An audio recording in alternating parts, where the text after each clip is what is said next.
Good evening, everybody. It is Friday night, August 4th, 2023, and it is the latest edition of Sports Talk Live with your host, myself, Nick Burt. A jam-packed show today. I feel like we should just get right into it. We got a lot to cover. The sports world, the past 48 hours has completely imploded, basically, and there's just a ton to talk about. But I feel none is more bigger. You can see, you might be asking, why are you wearing a Michigan State hockey jersey? Well, it's the only jersey I have that has this logo on it, the good old Big Ten logo. I know I'm kind of holding up the MSU logo there, but the Big Ten logo, a very monumental day for the conference at the expense of another. Expansion has once again come to Big Ten's doorstep, and they have accepted it. The news coming out today, Washington and Oregon will be joining the conference come next year. So only 330-ish days from now. Felt like we could just take a look at what both universities are bringing in. So the University of Oregon, obviously its location is in Eugene, Oregon, has an endowment of $1.4 billion. They have just around 19,000 undergraduates, 20 Division I sports, and 34 NCAA national championships throughout all sports. So they're a big track and field school. They obviously have the training complex for the U.S. National team, I believe it is. That they just rebuilt. So big sports school basically for them coming in. And then you also have the University of Washington coming in. So they are located in Seattle. They have an endowment of around $4.88 billion, just under 33,000 undergraduates. They have 22 Division I sports, and they've won 9 national championships in those. But a lot of those have been in the 21st century, so basically 2000 to present. They've been quite successful so far, I would say, this century, and they're hoping to only continue that when entering the Big Ten. So obviously a huge day for the Big Ten, but it's very much at the expense of an old partner / foe, I guess. The Pac-12, obviously, they have had an alliance technically, as the champions of that have played in the Rose Bowl since the 1950s, I believe, maybe even the 1940s. Obviously, that has changed in recent years with the college football playoff and the New Year's Six. Every third year, it's not hosting the Big Ten and the Pac-12. It's hosting, a semifinal. Plus, the champions of each conference really aren't getting sent there anymore. The Pac-12 ones were because they couldn't make the playoff, but the Big Ten ones always went on to the playoff. And now we sit in this spot where, the Big Ten already took USC and UCLA, technically last year, but they're coming in next year. Now they're taking Washington and Oregon. And now the Pac-12 was in flux all week. We talked about it on Wednesday. It seemed like after Colorado left last Friday, I believe it was, Arizona was always the next one that was going to jump. And then the linchpin of all of this would be the University of Oregon. If they were going to find a way to stay, they would stay. But if they found deals otherwhere, they were going to go. A lot of that came to a head last night and this morning. Last night, obviously on Wednesday, it was when the Big Ten said, hey, we'll take a look at expansion with Oregon, Washington, Stanford, and Cal being the main targets. Thursday night, it's leaning towards, it's going to be Oregon and Washington. Those are the only two they're focusing on. They already did the legwork last year when they added USC and UCLA. And those were the two main brands left in the Pac-12. Those were going to be who they were going to take. And then we get to this morning where it seemed magically overnight, out of the blue, the Pac-12 is going to be staying together. They're voting on a grant of rights and going to sign it basically in a few hours. This was coming out at like 9 a.m., which, of course, if you think about it, that's 6 a.m. Pacific time. And this grant of rights signing was supposed to be at 8 a.m. Pacific time, I believe. They said it was going to be 11 a.m. Eastern, around there. Then it was just before this supposed signing meeting was going to start. Oregon said, hey, we're not so sure about this. If this grant of rights is going to work out, if this media deal is going to work out, going to kind of keep options open. This was after it was already said expansion has very much cooled for the Big Ten with Washington and Oregon. And then not even an hour later, we hit noon-ish Eastern Standard Time, so 9 a.m. Pacific, and Washington and Oregon are on their way to the Big Ten. It was made official this evening, right around 6:30 p.m. They were voted in. They have been accepted. They will be in the Big Ten next year. And now with the Pac-12, which is now the Pac-9, which is now the Pac-7, is about to be the Pac-4. Arizona is already basically on their way to the Big 12. It was voted on last night. Kind of seemed in flux this morning with it sounding like, not the Big 12. The Pac-12 was going to stay together with this grant of rights deal. That obviously doesn't happen. It kind of also seemed if that was getting signed, Arizona was gone anyways. They were always going to the Big 12.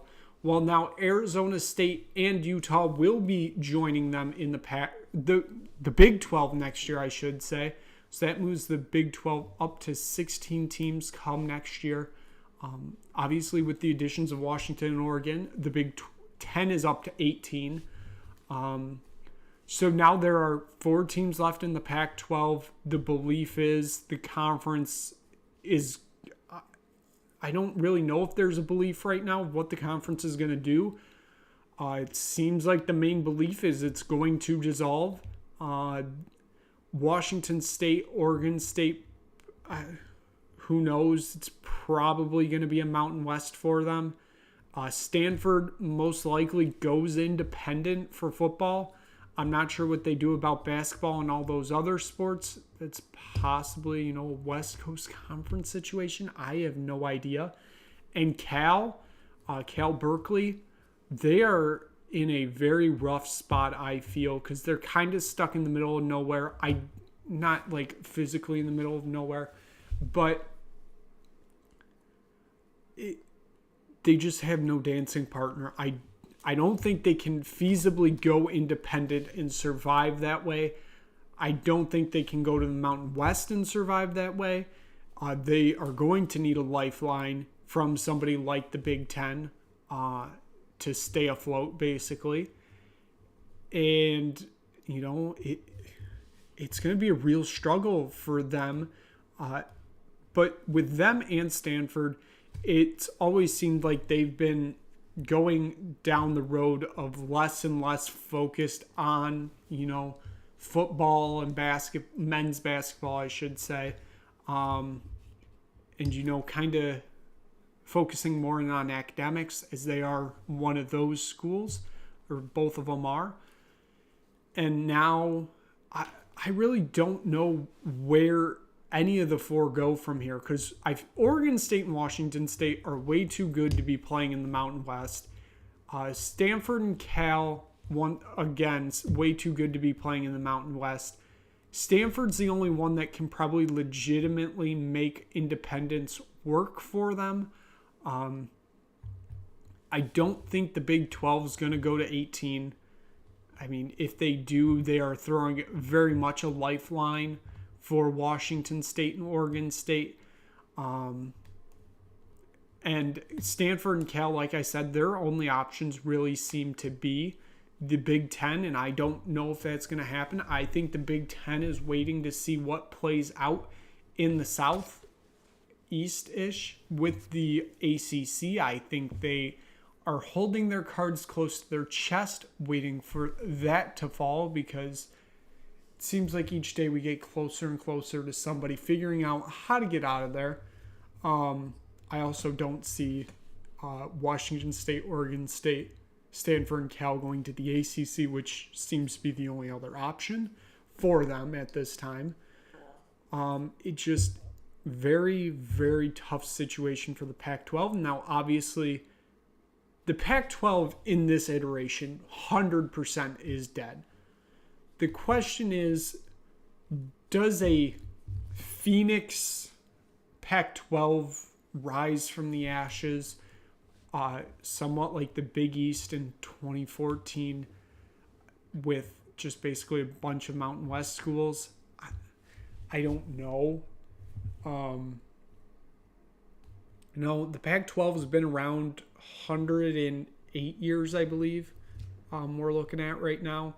And just for it to be washed down the drain like that, I don't believe it's going to happen, because, the Pac-12 still is a name brand conference. So I honestly could see a situation where they take 6 Mountain West teams maybe. I'm thinking like UNLV, San Diego State, probably Boise State, San Jose State, Fresno State, and then somebody else. I honestly have no idea. They take those schools. They take basically the best schools out of the Mountain West. Probably Colorado State, maybe that would be a 6th. Get it back to a Pac-10, and then the Mountain West basically somewhat, I would say, merges with the Big Sky. Have 6 teams come up from FCS. I'm thinking like Montana State, Sacramento State, Idaho maybe coming back to, the FBS level, maybe Eastern Washington. Maybe this is how North Dakota State and South Dakota State get to the FBS. Maybe like a Weber State or somebody like that.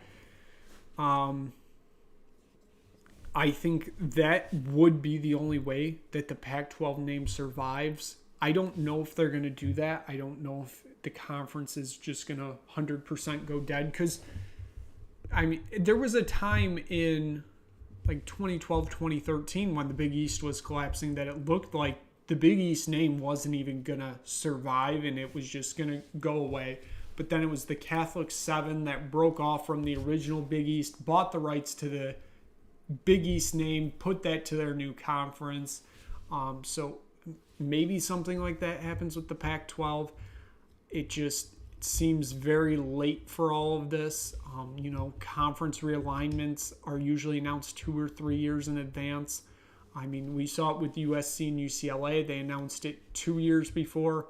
Oklahoma and Texas were supposed to be 4 years before, because they were supposed to join in 25. They're obviously joining now in 24. College football is just in such a weird spot right now. We're getting to the point of 3 super conferences and then everybody else. I do believe these will keep growing. And then once we get to a point, it's going to break down into divisions again.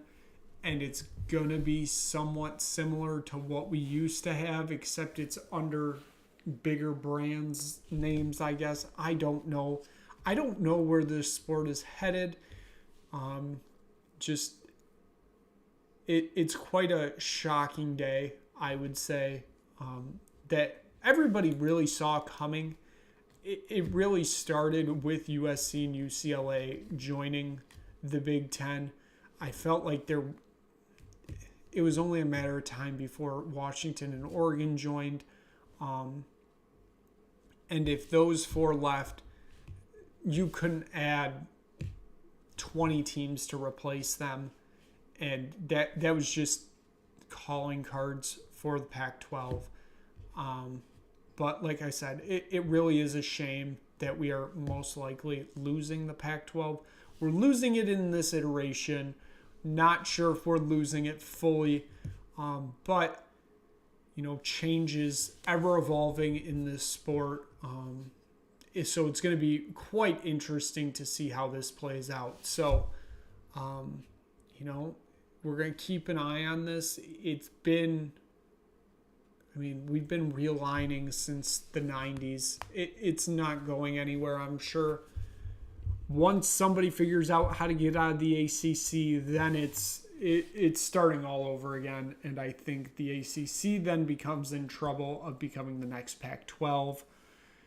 And then we're just in an absolute mess of a situation. So it's going to be interesting to watch, to say the least. So might as well do some NFL talk now that we finished college football. We did have one game last night. We did have NFL football last night.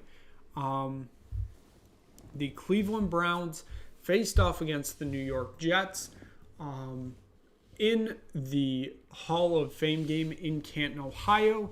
The Browns pull off a second half comeback, defeat the Jets 21-16. You're not going to take absolutely anything away from this game. We were seeing second and third string players playing.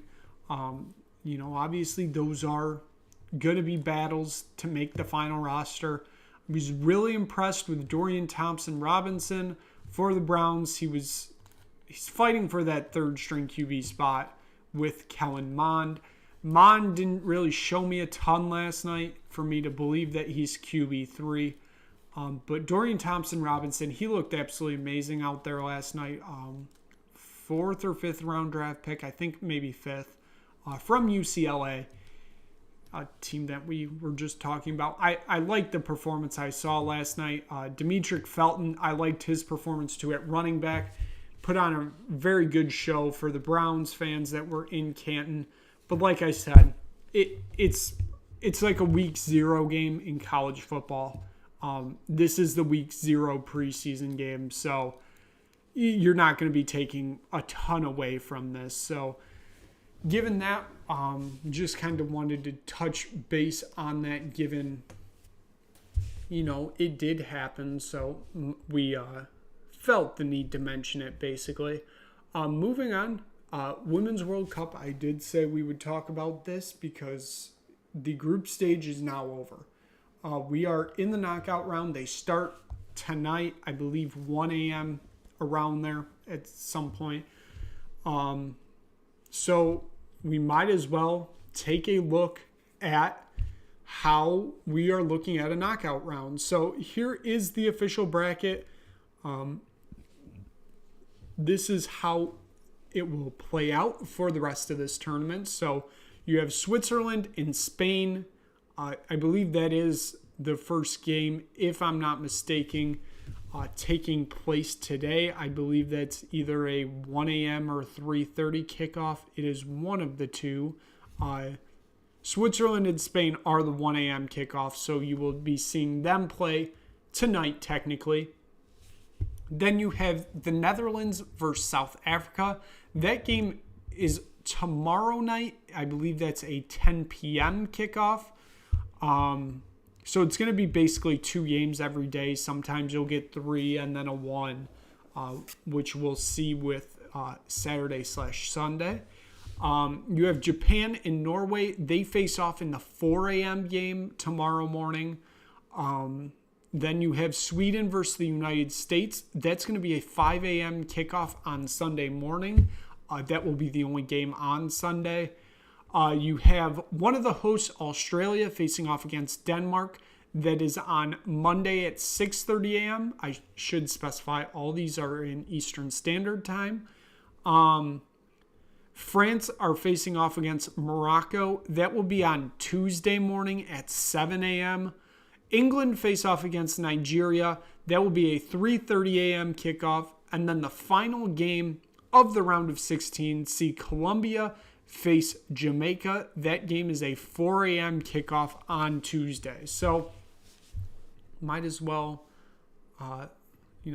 make this bracket a little smaller so it's still here. Well, let's get out of the shot really quick. Quite interesting knockout stage, I would say. I'm very intrigued by this Spain-Switzerland game that's going to kick us off to start this knockout round. I think that has the potential to be a very intriguing game. I think Spain still have one of the better shots of winning this tournament. Then you have the Netherlands, who win the group against the U.S. We'll get to the U.S. when we get to them. There's a lot to discuss there. They're facing off against South Africa, make their first knockout stage in a Women's World Cup. So very big congratulations to South Africa. Then you have this little regional, I guess I'll call it, with Japan, Norway, Sweden, and the USA. Four of the most successful teams in women's soccer history, basically all facing off for one spot in the semifinals. And honestly, the weakest team out of these four is the United States. They have looked absolutely awful this whole tournament. Vlatko Andonovski doesn't look like he knows what he's doing. He looks like the women's coach version of Greg Berhalter. That got messed up because that makes it sound like he's a woman, but it's not. The women's soccer version of Greg Berhalter. That's a better explanation of what I wanted to say there. He looks like he has absolutely no idea what he's doing out there. I'm not surprised by this. I didn't think this U.S. team could win a third straight Women's World Cup this year. I didn't think they had it in them. I didn't expect them to look this bad, though.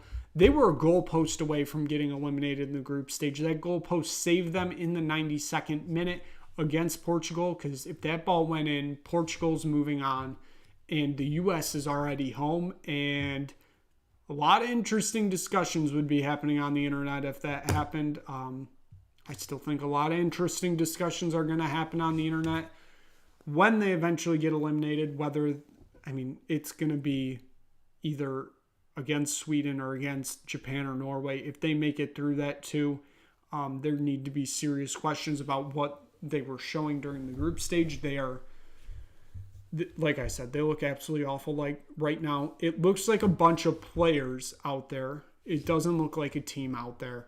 A lot of people, this probably going to get construed, but it looks like everybody's playing from themselves and not gelled as a team, I would say. You see these teams like Japan and Norway and Sweden, Nigeria, Jamaica make it through to their first knockout stage in their Women's World Cup history. South Africa, they all play as a team, it seems. This U.S. team just doesn't seem to have that. I don't know if it's just this generation gap that they're dealing with right now. They still got a few of the old guard left, and they're still playing meaningful minutes, even though they probably shouldn't. And then you have this mix of, players that have been there, but, they're only on their second World Cup. And then you have these 18-year-olds there, basically. First World Cup, first experience at this. It's just a bunch of generations, a 23-woman roster of generations just being thrown in. You get a month, basically, to gel. And, just go after it. Go win a third straight World Cup. Like I said, this U.S. team hasn't looked good at all. I think they're the worst out of these three, and I think their World Cup run comes to an end Sunday morning. A lot of people, casual fans, are going to be quite shocked by this. I think the diehards knew it was going to happen. But this is an absolute disaster for U.S. soccer, given just the direction everything's going with that federation right now. Just no good everywhere, it seems. So the second half of the bracket, France, I thought they were a dark horse coming into this tournament. Hervé Renard taking over as manager only a few months ago after coaching the Saudi Arabian men's national team at the World Cup. He becomes the first manager to win games at both the men's and women's World Cup. Moves on to the knockout stages. It's going to be interesting to see how far France can go here. I think they can make it to the semifinals. Denmark might be a real challenge. But the real Cinderella story of this tournament has to be Morocco. They make it out of the group. Germany get eliminated in the group stage. Brazil also got eliminated in the group stage. Canada got eliminated in the group stage. Saw a lot of big name women's soccer countries get eliminated in the group stage this year. And now here we are with, team like Morocco, teams like Jamaica, teams like Colombia, teams like South Africa making it through to these knockout stages. I'm not going to, brag here, but I did say I feel like Morocco can make it to the knockout round, and they did. But of course, I had Germany winning the group, but no need to mention that. England, tough here. I honestly think that they have one of the easier runs to the semis. I say that, and it's going to be jinxed now. But this Nigeria team is no one to look past.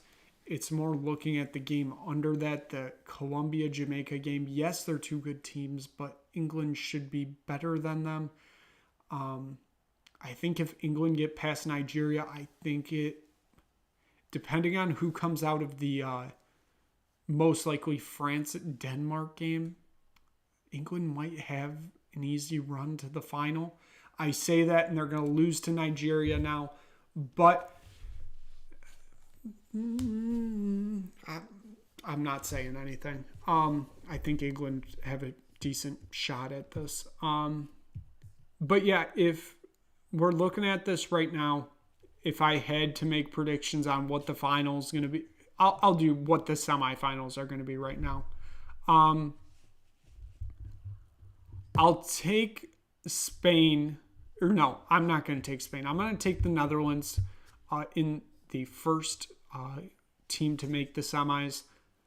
I'm going to take Japan. I originally had Japan. I'm going to continue to believe that this Japan team they're built different, it seems, this year. They really look like they're gunning for that title. I think they'll face off in the first semifinal game. And then I'm going to go France and England.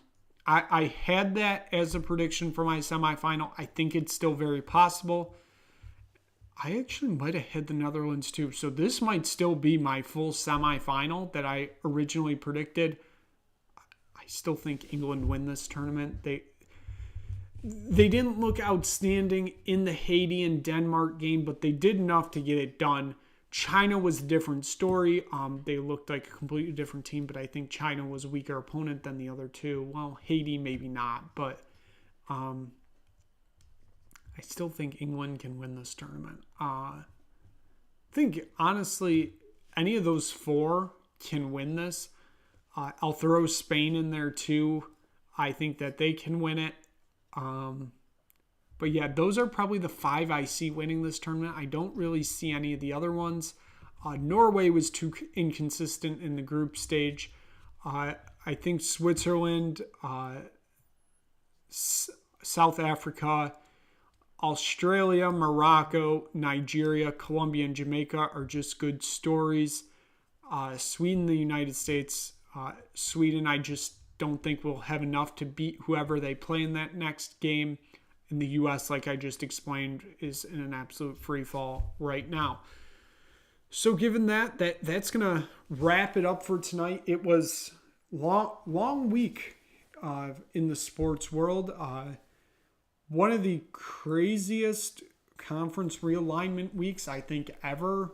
I don't think I've ever seen a conference dissolve that fast. Obviously, the Big East dissolved, but that was a slow death. The Pac-12 just went down without really putting up a fight, really. It was like just a lackluster, like, and then just kind of end there, flat line. Looks like it's the end for the Pac-12. The Big Ten West reigns supreme, and the Big 12 gets 4 teams from the West.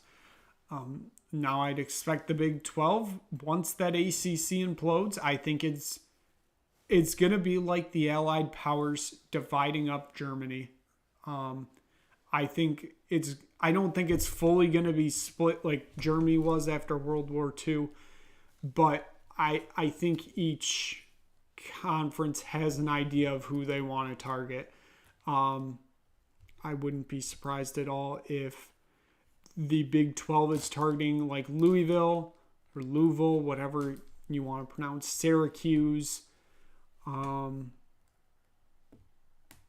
maybe one of the Carolinas. I don't know. I know the Big Ten's most likely going after Florida State, Virginia, one of North Carolina or Duke, maybe both, and Clemson.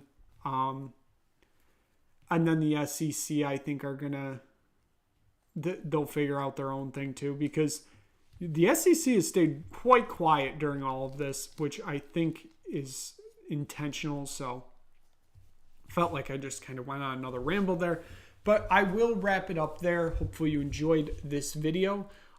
Thank you so much for watching. If you just, stumble across this video because you saw, hey, Pac-12 is dissolving basically. Like, subscribe, tell anybody you know about this channel. Hopefully you enjoyed it. Like I said, hopefully you have a great weekend. We will see you back here on Monday, which, who knows, maybe the ACC is going to start dissolving come Monday. It will be another fascinating edition of Sports Talk Live. And should mention this before we go. If you did not watch my EFL Championship League 1 and League 2 predictions, that is also in the YouTube channel that debuted this morning. Also should mention that the championship did start today. Southampton won 2-1 against Sheffield Wednesday on a 88th minute goal, I believe it was, at Hillsborough.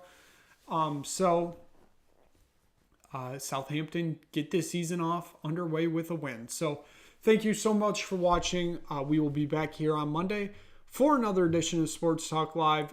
Thank you for tuning in to the Friday, August 4th edition of Sports Talk Live.